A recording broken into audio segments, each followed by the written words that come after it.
பிஸ்மில்லாஹிர் ரஹ்மானிர் ரஹீம். அல்லதீன யுன்ஃபிகூன அம்வாலஹும் ஃபீ சபீலில்லாஹ். அல்லாஹ்வுடைய பாதையிலே தங்களுடைய செல்வங்களை எவர்கள் செலவு செய்தார்களோ, பிறகு சும்ம லா யுத்பிஊன மா அன்ஃபகு மன்னன் வலா அதன். சொல்லிக் காட்டுதலும் நோவினை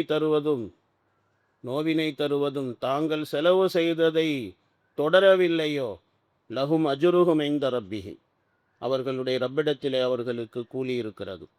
வலா ஹவுஃபுன் அலைஹிம் வலாஹும் யஹ்ஸனூன், அவர்களுக்கு எந்த விதமான பயமும் இல்லை, அவர்களுக்கு எந்த விதமான ஹுசுனும் இல்லை, கவலையும் இல்லை.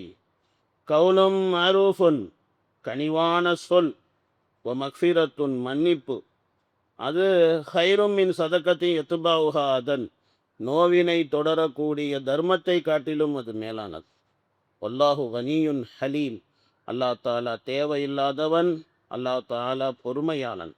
யா அய்யுஹல்லதீன ஆமனு, ஈமான் கொண்ட விசுவாசிகளே, லா துப்திலு சதகாத்திக்கும் பில் மன்னி வல் அதா, சொல்லி காட்டுவதை கொண்டும் நோவினை தருவதை கொண்டும் உங்களுடைய தர்மத்தை நீங்கள் பாலாக்கி விடாதீர்கள் ஈமான்தாரிகளே.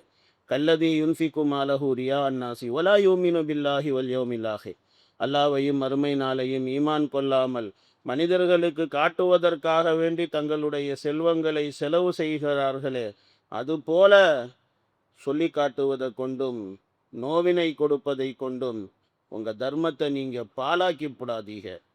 அப்படி யார் பாலாக்குறார்களோ, மசலுஹு, அவருக்கு ஒரு உதாரணம், கமசலி சஃபுவானி, வழுக்கு போல, அலிஹி துராபுன், அந்த வழுக்கு பாறையிலே மண்ணு இருக்கிறது. பசாபகு வாபிலுன், பெரிய மலை அதிலே பெய்து, ஃபதரகஹு சல்தா, அதை அதை தூய்மையாக அதை ஆக்கிவிட்டது.